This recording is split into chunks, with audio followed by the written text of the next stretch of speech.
I hope you are doing well. तो आज हम केमिकल रिएक्शन और कानून बकाए मादा के मुतल्लक जानने की कोशिश करेंगे। तो सबसे पहले हम कोनिकल फ्लास्क में सोडियम क्लोराइड का सोल्यूशन तैयार करेंगे। सबसे पहले हम इसमें सोडियम क्लोराइड में डाल देंगे।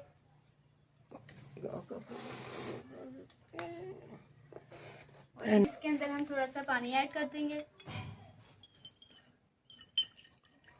अब इसको हम मिक्स कर देंगे।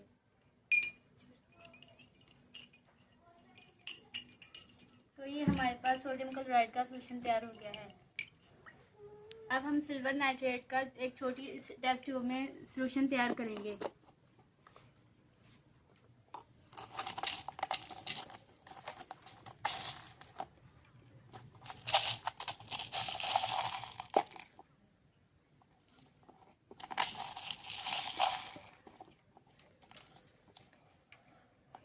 अब इसके अंदर हम थोड़ा सा पानी ऐड कर देंगे।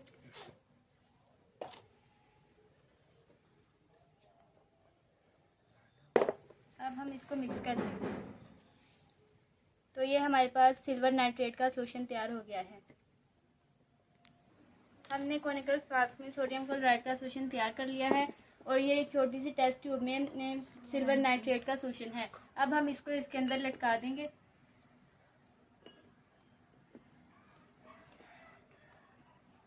अब हम इन दोनों रिएक्टेंट्स का मास मालूम करेंगे।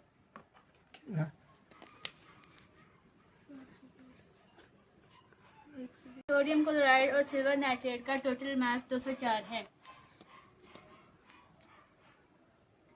अब दोनों रिएक्शंस का रिएक्ट करवा देते हैं।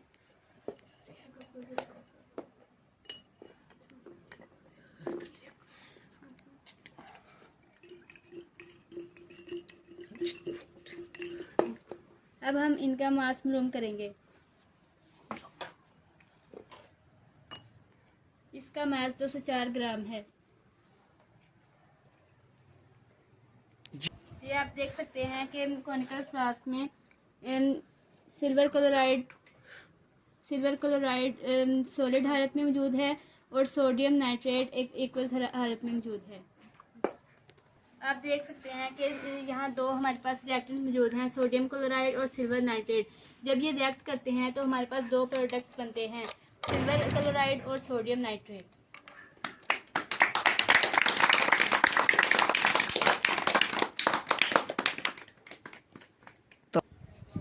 जैसा कि आप जानते हैं कि सोडियम क्लोराइड का सोल्यूशन बनाने से सोडियम पॉजिटिव अलग हो जाता है और क्लोरीन नेगेटिव अलग हो जाता है।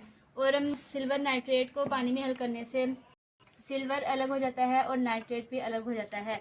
इसी तरह जब फर्स्ट रिएक्टेंट के पॉजिटिव सोडियम दूसरे की नेगेटिव नाइट्रेट से मिलता है और दूसरे का पॉजिटिव सिल्वर दूसरे का पॉजिटिव रेडिकल पहले की नेगेटिव रेडिकल से मिलता है। इस एक्टिविटी में आपने देखा कि प्रोडक्ट का मास इतना ही है जितना कि रिएक्टेंट का मास। इसको कहते हैं law of conservation of mass, कि हम मादा को ना तो पैदा कर सकते हैं और ना ही मादा को तबाह कर सकते हैं, बल्कि मादा को एक शक्ल से दूसरी शक्ल में तब्दील कर सकते हैं।